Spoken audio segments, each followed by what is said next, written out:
ಇಲ್ಲಿ ನಿಮಗೆ ಬೇರೆ ದೇವಸ್ಥಾನದ ರೀತಿ ಯಾವುದೇ ಬೂಂದಿ ಅಥವಾ ಲಡ್ಡು ರೀತಿಯ ಪ್ರಸಾದ ಸಿಗುವುದಿಲ್ಲ. ಈ ಮಂದಿರದಲ್ಲಿ ತಾಯಿಯ ಋತುಚಕ್ರದ ಬಟ್ಟೆಯನ್ನು ಕೊಡುತ್ತಾರೆ.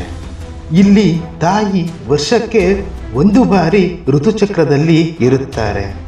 ಆಗ ಅಲ್ಲಿನ ಅರ್ಚಕರು 3 ದಿನದ ಕಾಲ ಬಿಳಿ ಬಟ್ಟೆಯಲ್ಲಿ ಆ ಯೋನಿಕುಂಡವನ್ನು ಮುಚ್ಚುತ್ತಾರೆ.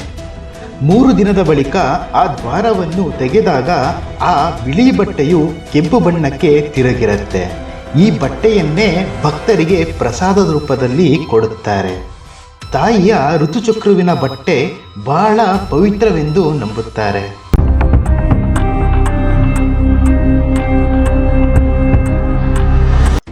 ಇಲ್ಲಿ ಕಾಮಾಖ್ಯ ದೇವಿಯ ಜೊತೆಗೆ ಕಾಳಿ ಮಾತೆಯ 10 ರೂಪಗಳಿಗೂ ಪೂಜೆ ಮಾಡುತ್ತಾರೆ. ಈ ಕಾಮಾಖ್ಯ ಮಂದಿರದಲ್ಲಿ ವಶೀಕರಣದಂತಹ ಪೂಜೆಯನ್ನು ಕೂಡ ಮಾಡುತ್ತಾರೆ. ಭಾರತದಲ್ಲೇ ಅತಿ ಹೆಚ್ಚು ತಾಂತ್ರಿಕರ ವಶೀಕರಣ ಪೂಜೆ ಮಾಡುವ ತಾಣವಾಗಿದೆ.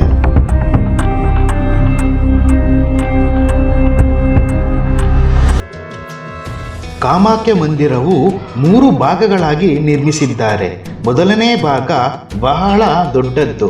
ಇದರಲ್ಲಿ ಸಾಮಾನ್ಯವಾಗಿ ದರ್ಶನಕ್ಕೆ ಬಿಡುವುದಿಲ್ಲ. 2ನೇ ಭಾಗದಲ್ಲಿ ತಾಯಿಯ ದರ್ಶನ ಮಾಡಬಹುದು.